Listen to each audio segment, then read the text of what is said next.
Hey guys, this is Preeti. Welcome back to my channel. दोस्तों, आज हम बात करने वाले हैं 2022 रिलीज्ड एक real story based Bangladeshi web film के बारे में जिसका नाम है तौनाया।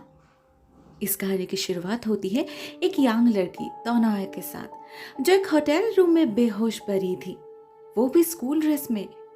बाहर शोर शराबे की आवाज से अचानक ही उसका होश लौट आता है और वो देखती है कमरे में उसके साथ एक लड़का भी है जो ऑलमोस्ट नेकेड है और हड़बड़ी में कमरे से भागने की कोशिश कर रहा है। सब कुछ देखकर तौनाया तो पहले बहुत कंफ्यूज हो जाती है, मगर धीरे धीरे उसे सच्चाई समझ आती है और डर से सहम जाती है वो। ठीक तभी दरवाजा तोड़कर कुछ पुलिस ऑफिसर्स एंटर करते हैं कमरे में। उस लड़के के साथ साथ तौनाया को भी अरेस्ट किया जाता है, घसीटते हुए बाहर निकाला जाता है और ले जाया जाता है पुलिस स्टेशन। हम देखते हैं उसके जैसे और भी कई लड़के और लड़कियों को अरेस्ट किया गया है, कुछ यंग तो कुछ मिडिल एज्ड। किसी किसी ने तो तौनाया की ही तरह सेम स्कूल यूनिफॉर्म भी पहनी थी। ग्रेजुअली हम समझ पाते हैं उस होटल में एक्चुअल में प्रोस्टिट्यूशन का कारोबार चल रहा था। जैसे ही पुलिस को पता चला उन्हें रेड किया और रंगे हाथ सभी को पकड़ लिया। ऑब्वियसली सभी को अपनी गुनाह कबूल करनी ही पड़ी, सिवाय तौनाया की।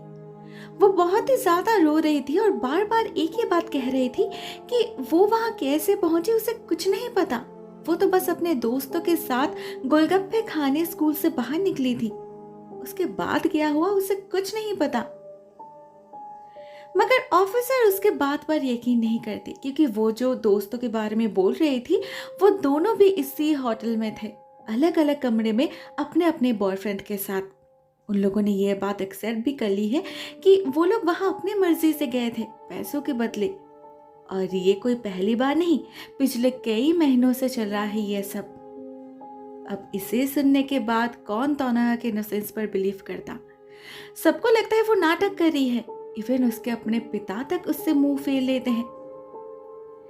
एक्चुअली जब पुलिस स्टेशन से उन्हें कॉल गया था उन्हें बहुत बड़ा झटका लगा था। फिर भी उनके दिल में कहीं ना कहीं उम्मीद थी कि जरूर कहीं कोई गलतफहमी हुई होगी, उनकी बेटी ऐसा कर ही नहीं सकती। मगर जब ऑफिसर उन्हें सब बताते हैं, तौनाया के कैरेक्टर पर सवाल उठाते हैं, उनके परवरिश को नीचा दिखाते हैं, तब उनकी सारी हिम्मत टूट कर बिखर जाती है। शर्म से झुक जाता है उनका सर। लाइफ में पहली बार इतना ह्यूमिलिएटेड हो रहे थे वो, लेकिन कहने के लिए उनके पास कुछ नहीं था। वो एक ऐसी बेटी के बाप जो ठहरे, उन्हें तो सुनना ही होगा। ऑफिसर से बात करके वो उस रात तौनाया को घर तो ले आते हैं, मगर उस दिन से उससे बात करना बंद कर देते हैं। उधर तौनाया की माँ भी टेंशन में पागल हो रही थी। बहुत कुछ चल रहा था उनके अंदर, यकीन करना तो नहीं चाहती थी, मगर उनकी बेटी अगर सच में ही इनोसेंट है तो वो उस होटल में क्या कर रही थी। कुछ तो जरूर किया होगा उसने। गुस्से में उनका सर फटा जा रहा था। तौनाया के घर आते ही वो अपना सारा गुस्सा उस पर उतारने लगती है, बहुत मारती है उसे। तौनाया को कुछ कहने का मौका ही नहीं देती। उस दिन से कंप्लीटली बदल जाती है उनकी जिंदगी। एक चुटकी में उनसे उनकी सारी खुशियां छीन ली जाती है और एक होनहार लड़की है जिसका एक लौता सपना था पढ़ लिख कर लाइफ में कुछ कर दिखाने का, उसका लाइफ भी बर्बाद हो जाता है। नेक्स्ट डे जब तौनाया अपने स्कूल पहुंचती है एग्जाम देने, उसे क्लासरूम में एंटर करने ही नहीं दिया जाता, उल्टा स्कूल से निकाल दिया जाता है। तौनाया की माँ टीचर से बहुत रिक्वेस्ट करती है, मगर वो भी हेल्पलेस थे। कल के हादसे के बाद अगर उन्होंने तौनाया को इस स्कूल में अलाउ किया तो बाकी गार्डियंस उन पर नाराज हो जाएंगे, स्पेशली जब पेपर में सब कुछ आ चुका है। फर्स्ट पेज की हेडलाइन बन चुकी है उनकी लड़की, फोटो के साथ ब्लॉक लेटर्स में उसके सारे करतूते डिस्क्राइब की गई है। ऐसे में वो क्या कर सकते हैं। सवाल जब कैरेक्टर पे आ जाए तो स्टूडेंट कितना ही अच्छा क्यों ना हो वो कोई मायने नहीं रखता। बाकी तो लड़कियों को ऑलरेडी टीसी दे चुके हैं। वो तौनाया के लिए एक्स्ट्रा वो सिर्फ इतना कर सकते हैं कि किसी दूसरे स्कूल से वो अपना बोर्ड एग्जाम दे पाए, इसका इंतजाम कर सकते हैं, इससे ज्यादा और कुछ नहीं। एक लड़की के लिए वो अपने पूरे स्कूल का नाम तो खराब नहीं कर सकते ना। तौनाया का एक साल बर्बाद हो चुका था। प्रिपरेशन पूरा रहने के बावजूद वो एक भी एग्जाम नहीं दे पाती। क्यों? उसने किया क्या है? इस सब में उसका क्या कसूर है? यही सवाल दिन रात खुद से करती रहती है वो। घर में तो सभी उससे बात करना बंद ही कर दिया था। बिना उसकी स्टोरी जाने उसे गुनहगार ठहरा चुके थे सभी। किसी ने एक बार भी नहीं सोचा तौनया जैसी एक लड़की जिसने कभी पढ़ाई के सिवा और कुछ नहीं किया, किसी लड़के की तरफ उस नजरिए से कभी देखा ही नहीं, वो ऐसा काम नहीं कर सकती। लोगों ने जो कहा उसे ही मान लिया, अपनी बेटी पर इतना भी भरोसा नहीं। मगर वो भी क्या करते, समाज को तो उन्हें फेस करना पड़ रहा था ना। हर रोज तौनया के पिता बाहर निकलते थे और हर रोज लोगों का टॉन्ट सुनना पड़ता था उन्हें। वो जहां भी जाए लोगों की बातें उन तक पहुंच ही जाती थी, और जब वो अवॉइड करने की कोशिश करते थे तो लोग खुद से आकर सिंपैथी दिखाने के बहाने उन्हें और नीचा दिखाकर जाते थे, खुलेआम मजाक बना रहे थे उनका। जैसे एक दिन बाजार में उन्हें एक आदमी मिलता है जिन्हें वो काम के सिलसिले में जानते थे। वो अचानक ही आकर उन्हें ज्ञान देने लग जाते हैं कि लड़की की शादी करा दो, लोग सब भूल जाएंगे। और जब तौनया के पिता कहते हैं उनकी बेटी बस 9 में पढ़ती है, बच्ची है, तो जवाब में वो आदमी बहुत ही घिनौने तरीके से कहते हैं लड़की के होटल में जाने की उम्र तो हो चुकी है ना। अब ऐसी बातें भला कौन से पिता सहन कर पाएंगे। और ये सिर्फ घर के बड़ों के साथ नहीं हो रहा था, तौनया के भाई तौमाल को भी भुगतना पड़ रहा था बहुत कुछ। जैसे एक दिन जब वो बाहर था तो एक लड़का उसका रास्ता रोकता है। देखने से तो कोई गुंडा लग रहा था। वो तौमाल से कहता है मैंने तुझे उस दिन जब अपने बहन को एक चिट्ठी देने के लिए कहा था तब तो तूने बोला था वो बहुत अलग है, उसे इस सब में कोई इंटरेस्ट नहीं, तो फिर अब कहाँ से इंटरेस्ट आ गई? या फिर उसकी इंटरेस्ट सिर्फ होटल में जाने से है? अगर ऐसी बात है तो मैं उसे खुश कर सकता हूँ, तो उसे मेरे पास क्यों नहीं भेज देता? उस लड़के का बॉडी लैंग्वेज इतना घिनौना था कि तौमाल से और सहन नहीं होता।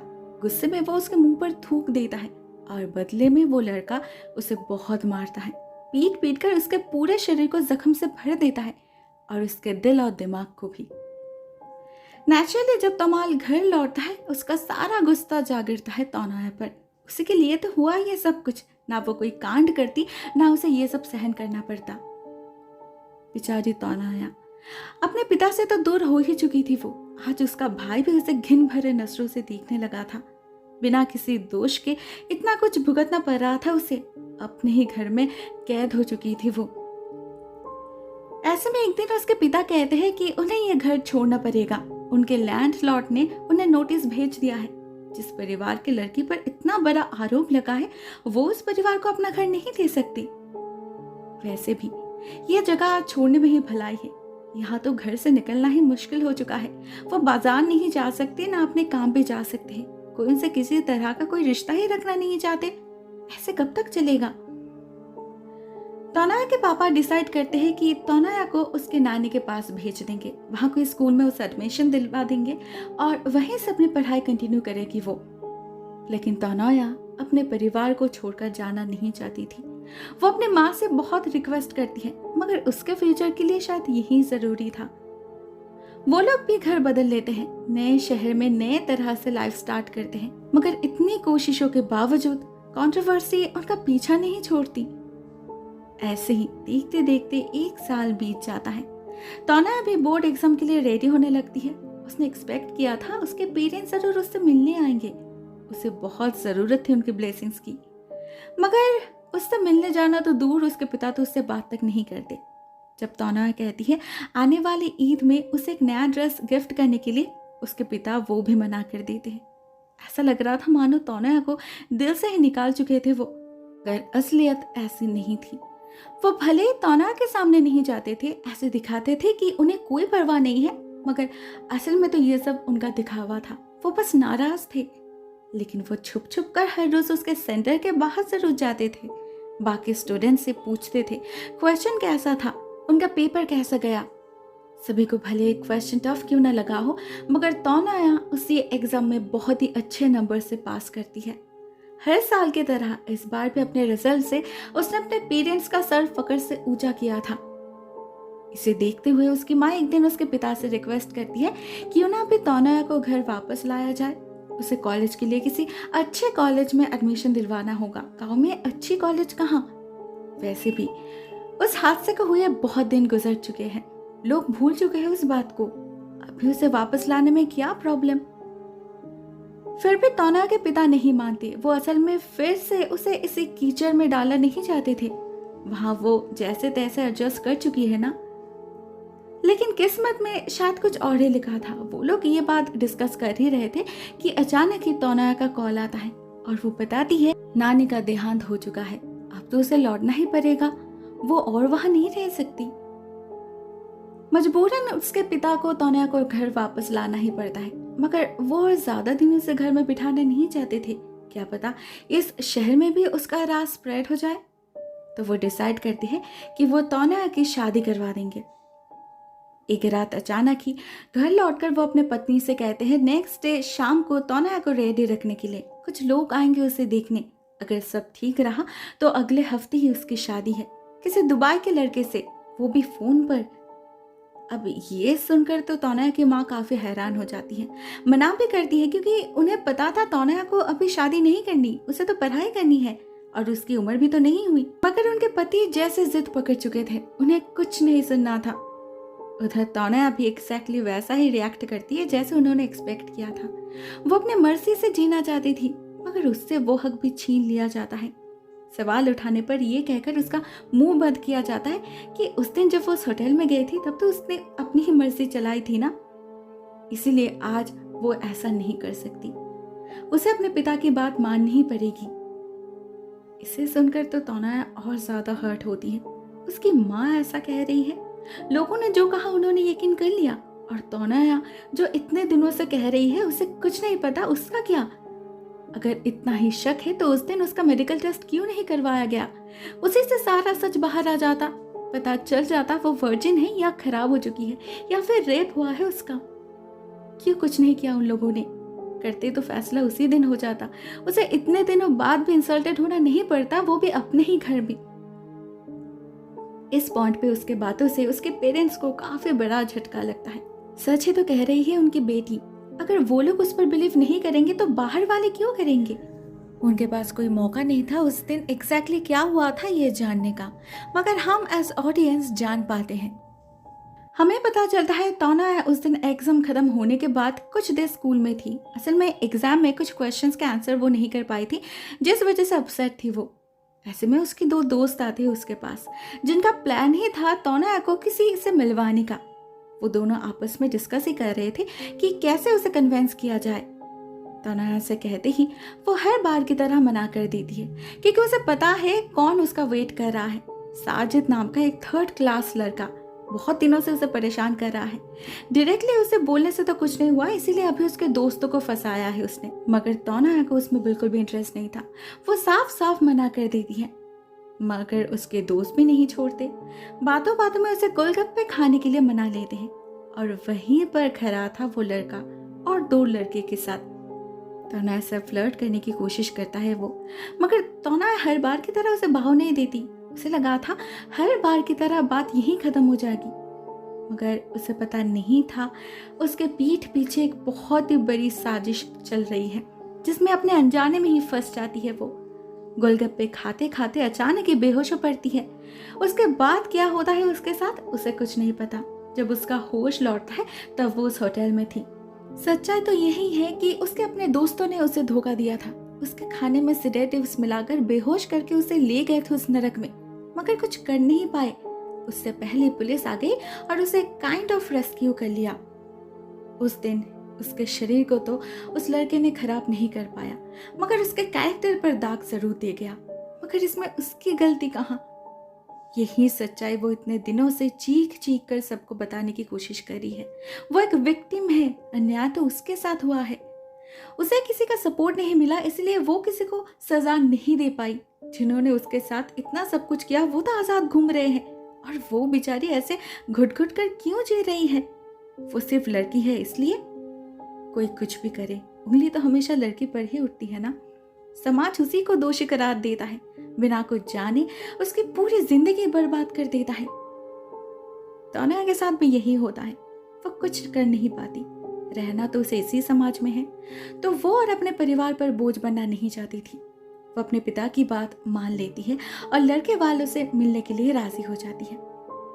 सब कुछ ठीक ठाक ही चल रहा था, लेकिन अचानक ही मैच मेकर की एक बात तोनाया के पिता को स्ट्राइक करती है। असल में इस लड़के का कुछ डिमांड था, मगर बात वो नहीं थी। प्रॉब्लम ये थी कि वो कंपेंसेशन के तौर पर ये मांग रहा था। जब वो आदमी तोना के पिता को अलग से ले जाकर ये कहते हैं कि आपके लड़की ने जो कांड किया है वो लड़के को पता चल चुका है, फिर भी वो राजी है क्योंकि तोना सेकेंड हैंड होने के बावजूद खूबसूरत है, उसका काम चल जाएगा, बस उसके कुछ डिमांड्स पूरे करने होंगे आपको। इतना बड़ा सेक्रीफाइस करने जा रहा है वो, इतना तो चाहिए ही उसे। अब ये सुनकर तोना के पिता का दिमाग घूम जाता है। ऐसी बातों के लिए तैयार नहीं थे वो। ये शादी उन्होंने इसीलिए तैयार करी थी जिससे तोना एक आजाद जिंदगी जी सके, ऐसे छुप छुप कर नहीं। मगर यहाँ तो पूरा सीन ही पलट चुका है। जो लड़का उनके बेटी के बारे में ऐसी बातें बोल सकता है, बाजार में बिकने वाले किसी चीज की तरह उसका मार्केट वैल्यू डिसाइड कर सकता है, वो कैसे खुश रख पाएगा तोनाया को। एक झटके में उनकी एक बहुत बड़ी गलतफहमी दूर हो जाती है। वो समझ पाते हैं वो जितना झुकेंगे ये समाज उन पर और ज्यादा बोझ डालेगा। किसी को परवाह नहीं उनकी, वो लोग कैसे हैं, कैसे जी रहे हैं पिछले 1 साल से, उन पर क्या गुजर रहा है, किसी को कोई मतलब नहीं उससे। मतलब है तो बस उनके सिचुएशन का फायदा उठाने में। वो अपने बेटी को ऐसी जिंदगी नहीं दे सकते। उसी वक्त ये रिश्ता तोड़ देते हैं तोना के पिता और उन्हें घर से भगा देते हैं। फाइनली एक रियलाइजेशन हिट करती है उन्हें। इतने दिनों से जो जंग उनके अंदर चल रही थी, आज वहां उनके दिल की जीत हुई है। दिमाग को हराकर उनके दिल ने यही वर्डिक्ट दिया है कि उन्हें अपने बेटी पर भरोसा करना चाहिए। लोग तो कुछ कहेंगे ही, उनका काम ही है कहना, मगर उनके लिए और सजा नहीं दे सकते वो अपने गुड़िया को। फाइनली पूरे 1 साल बाद अपने बेटी को गले लगा लेते हैं वो, और इस कहानी को एक हैप्पी एंडिंग मिलता है। होपफुली इसके बाद तोनाया को कभी अकेले लड़ना नहीं पड़ेगा, उसका परिवार उसका ढाल बनकर रहेगा हमेशा। दोस्तों, ये कहानी यहीं पर एंड हो जाती है। Personally I love this film. हमारे समाज का एक ऑलमोस्ट परफेक्ट रिफ्लेक्शन है ये, जगह जो भी हो, मगर लड़की के मामले में ट्रीटमेंट शायद सेम ही होता है, स्पेशली हमारे जैसे कंजर्वेटिव सोसाइटी में, जहाँ परिवार के लोग अपनों से ज्यादा बाहर के लोगों पर भरोसा करते हैं, क्योंकि यहाँ पर ऐसा ही चलता है, यही नियम है।